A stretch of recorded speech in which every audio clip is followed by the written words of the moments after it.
तय्यबा, ऐ ईमान वालों जो जमीन में हलाल चीजें हैं वो तुम खाओ। ईमान वालों को भी हलाल खाने का हुक्म दिया और रसूलों को भी हलाल खाने का हुक्म दिया। उसके बाद अल्लाह के प्यारे नबी फरमाते हैं एक इंसान बड़ा लंबा सफर करके आता है, उसके बाल परा गंदा हो जाते हैं, उसके कपड़े मैले कुचैले हो जाते हैं और वो हाथ उठा उठा के दुआ करता है, या रब्बी, ऐ मेरे रब, ऐ मेरे रब कह के दुआ करता है। वो मत अमू हराम, लेकिन उसका खाना हराम कमाई का, उसका पानी हराम कमाई का, उसका लिबास हराम कमाई का। फअन्ना युस्तजाबु लिज़ालिक, ऐसे इंसान की दुआ कहां से? हमारे यहां हराम कमाई का एक तरीका और भी है, रिश्वत के जरिए पैसा कमाना। बहुत सारे लोग क्या करते हैं, दूसरे की जमीन हड़प ली, दूसरे का खेत हड़प लिया, अदालत तक मामला गया, उन्होंने वकीलों को रिश्वत दे करके, पुलिस वालों को रिश्वत दे करके अपने हक में, अपने फेवर में फैसला करा दिया। कान खोल करके सुन लो, रिश्वत के जरिए किसी का हक खाने वाला वो भी हराम खोर है। अल्लाह कुरान में कहता, वला ताकुलू अमवालकुम बैनकुम बिल बातिल, ऐ लोगो, ऐ ईमान वालो, एक दूसरे का माल नाजायज तरीके से न खाया करो। वतुदलू बिहा इलल हुक्काम, और अपने मामले को हाकिम के पास न लेके जाया करो। लिताकुलू फरीक़म मिन अमवालिन नास बिल इस्मि व अंतुम तालमून, जानबूझ करके दूसरों का माल नाजायज तरीके से खाने के लिए हाकिम के पास, अदालत के पास, जज के पास, वकील के पास अपने मामले को न लेके जाया करो। अल्लाह के नबी के पास भी लोग मसला लेकर के आते थे, आपने फरमाया इन्नमा अना बशर, मैं इंसान हूं। हो सकता है दो लोग मेरे पास अपना मामला लेकर के आए और एक आदमी बहुत चिकनी चुपड़ी बात करने वाला हो, उसकी बात में बड़ी मिठास हो और मैं उसके हक में, उसके फेवर में फैसला कर दूं। दो लोग मेरे पास कोई चीज लेकर के आए हैं, दो लोग मेरे पास कोई चीज लेकर के आए हैं और एक इंसान की बात में बड़ी चिकनी चुपड़ी बात है, बड़ा लहन है और बहुत अच्छे तरीके से वो बात करता है। हो सकता है मैं उसके हक में फैसला कर दूं। अगर मैं ऐसा करता हूं, क्या ऐलान करना है कोई बच्ची का? ये स्टेज पर कोई बच्ची देखिए सामने है, रो रही है और पीले रंग का फ्रॉक पहने हुए, जिन भाई की बच्ची हो उसकी जो भी माँ है या बाप इस जलसे में आए हो ले जाएं। बच्ची बहुत परेशान है, 2 घंटे से रो रही है। स्टेज पर मौजूद है, माँ और बाप जो भी होंगे यहाँ आके ले जाएं उसको।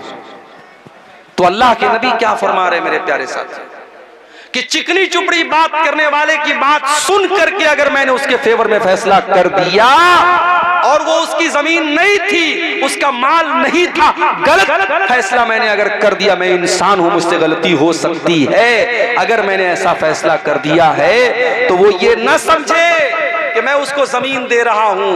इन्नमा अक़तउ लहू क़ितातम मिनन नार, मैं उसको जमीन का टुकड़ा नहीं दे रहा हूं, मैं उसको जहन्नम की आग का टुकड़ा दे रहा हूं। ओ लोगो, दूसरे की जमीन, दूसरे का खेत, दूसरे का माल नाजायज तरीके से अगर हड़प रहे हो, दुनिया में उस हक को दे दो, दुनिया में उसका हक दे दो, वरना जहन्नम का टुकड़ा लेना पड़ेगा क़यामत के दिन। अल्लाह के नबी कह रहे हैं मैं उसको जहन्नम का टुकड़ा देगा। इतना खतरनाक मामला है मेरे प्यारे साथी। इसलिए हराम कमाई की जितनी शक्लें हैं, ये जुआ की भी बहुत सारी शक्लें चल रही हैं। और अभी तो मुझे बाज लोगों ने बताया कि कब्रिस्तान तक में लोग बैठ करके जुआ खेलते हैं।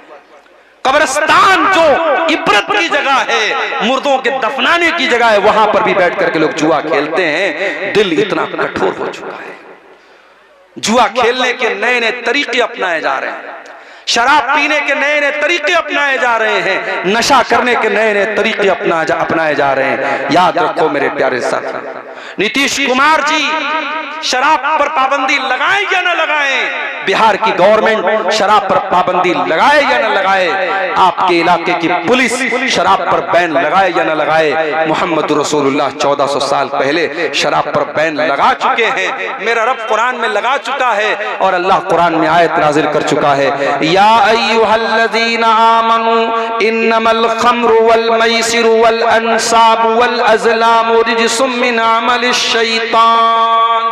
ऐ ईमान वालो, शराब और जुआ गंदी चीज है, शैतान का काम है, इनसे बचो तभी तुम कामयाब हो सकते हो। इन्नमा युरीदु शैतानु अन युक़िया बैनकुमुल अदावत वल बग़्ज़ा फिल खम्रि वल मैसिर। जहां शराब आएगी, जहां जुआ आएगा, वहां लड़ाई होगी, वहां झगड़े होंगे। कितने मर्डर हो जाते हैं आज, कितने कत्ल हो जाते हैं इस शराब की वजह से और इस जुए की वजह से। भारत सरकार का डाटा बता रहा है, भारत सरकार की और रोड का जो मंत्रालय है, परिवहन मंत्रालय, वो बताता है कि भारत में रोड एक्सीडेंट्स की सबसे बड़ी वजह क्या है? नशा है, शराब है। इसीलिए आप किसी बड़े शहर में चले जाएं, दिल्ली में, मुंबई में, रात में अगर आप 4 व्हीलर पे निकलेंगे, कार पे निकलेंगे, बार बार पुलिस वाले चेक करते हैं कि कहीं ड्राइवर शराब तो नहीं पी के आया है। कितने हादसे होते हैं शराब की वजह से। मेरे प्यारे साथियों, जिस चीज को इस्लाम ने हराम करार दे दिया है, वो चीज हमारे लिए कभी भी फायदेमंद नहीं हो सकती है। ये शराब और ये जुआ हमारी कौम को बर्बाद कर रहा है। और अब तो शराब तो बहुत छोटी चीज हो गई मेरे साथियों, अब तो आपका नौजवान ड्रग्स ले रहा है, ऐसा पाउडर इस्तेमाल कर रहा है कि आप सोच नहीं सकते हैं। मुंबई के बाज़ इलाकों में मुझे भाइयों ने बताया, वहां एक पाउडर आता है, उसको एमडी बोलते हैं, बड़ा खतरनाक किस्म का नशा होता है। और जो नौजवान एक बार उस नशे का आदी हो जाता है, फिर वो नशा छोड़ना उसके लिए बहुत मुश्किल होता है। और इतना खतरनाक वो नशा है कि पूरी बॉडी को, पूरी अंतड़ियों को गला के खत्म कर देता है। हमारे नौजवान गुटखा खाते हैं। गुटखा, मैं ये नहीं कहता कि जो मसला शराब का है वही मसला गुटखा का है। शराब अपनी जगह है, गुटखा अपनी जगह है, मगर हराम तो गुटखा भी है ना। क्यों? इसलिए हराम है। उस गुटखा के अंदर अगर नशा न भी हो, इसलिए ये हराम है, क्योंकि ये आपके शरीर को खोखला कर रहा है। जब उस गुटखे के पैकेट पर ये लिखा है कि टोबैको कॉजेस कैंसर, तंबाकू से कैंसर हो सकता है, जब गुटखा के ऊपर खुद सरकार ने लिखवाया है और गुटखा कंपनी ने लिखवाया है, और आप उस गुटखे को खा करके अपने आप को कैंसर के हवाले कर रहे हैं। माफ कीजिए, ये शरीर, ये जिस्म, ये अल्लाह ताला ने अमानत के तौर पे दिया है। इस शरीर को बर्बाद करने का हमें और आपको कोई अधिकार नहीं है। इसलिए मेरे साथियों, मेरे नौजवान साथियों, गुटखे से भी अपने आप को दूर रखो, शराब वगैरह से भी दूर रखो, हर उस चीज से दूर रखो जो आपकी बॉडी और आपके शरीर को नुकसान पहुंचाने वाला। और आगे बढ़िए, एक और चीज जो हमारे समाज को बर्बाद कर रही है बड़ी तेजी के साथ, मर्द और औरत के नाजायज ताल्लुकात, जिनाकारी और बदकारी समाज को बर्बाद कर रही है, रिश्तों की मर्यादा को बर्बाद कर रही है। हालात ये हो चुके हैं कि महरम रिश्ते, जिन रिश्तों से पर्दा नहीं करना है औरत को, यानी ससुर का रिश्ता, यानी भाई का रिश्ता, यानी बाप और बेटी का रिश्ता, भी आज बहुत सारे ऐसे हादसे हो रहे हैं कि इन रिश्तों में भी आज रिश्ते तार तार हो रहे हैं। इस कदर लोगों के दिमागों में गंदगियां भर दी गई हैं कि आज महरम रिश्तों के साथ भी ज्यादती हो रही है, 5-5 साल की बच्चियों के साथ ज्यादती हो रही है। ओ लोगों, याद रखो, सरकार कानून तो बना लेगी, मगर कानून को जमीन पर लागू कौन करेगा? दिल्ली में चलती बस में जब एक लड़की के साथ रेप हुआ, पूरे भारत में बड़ा बवाल हुआ, मीडिया में बड़ा बवाल हुआ। निर्भया कांड आपको याद होगा। निर्भया कांड के बाद बहुत